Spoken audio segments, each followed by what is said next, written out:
Hello friends, ഞാൻ doctor Rajesh Kumar. ഉണക്കമുന്തിരി കഴിക്കാൻ ഇഷ്ടപ്പെടാത്ത മലയാളികൾ ഉണ്ടാവാറില്ല അല്ലേ? കാരണം കൊച്ചുകുട്ടികളാണെങ്കിൽ പോലും ഇന്ന് ഉണക്കമുന്തിരി കുട്ടികൾക്ക് വയറിനെല്ലാം നല്ലതാണെന്ന് കരുതി നൽകാറുണ്ട്.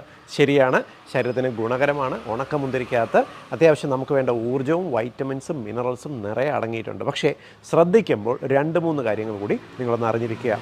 ഒന്നാമത്തെ കാര്യം, ഉണക്കമുന്തിരി നിങ്ങൾ എടുത്തിട്ട് അതിൻ്റെ പുറത്ത് ശ്രദ്ധിച്ചറിയാം, വെളുത്ത പൊടി പോലെ അതിൻ്റെ പുറത്ത് ഒരു കവചമുണ്ടാവും. നിങ്ങൾ ആദ്യം വെറും വെള്ളത്തിൽ ഇവ നന്നായിട്ട് കഴുകി ഇവയുടെ പുറമെ പറ്റിപ്പിടിച്ചിരിക്കുന്ന ഈ പൊടിയെല്ലാം കളഞ്ഞതിന് ശേഷം മാത്രമേ പിന്നെ വേറെ ഒരു പാത്രത്തിൽ വെള്ളം എടുത്തിട്ട് അതിനെ ഇട്ട് കുതിർത്ത് ഉപയോഗിക്കാൻ പാടുള്ളൂ.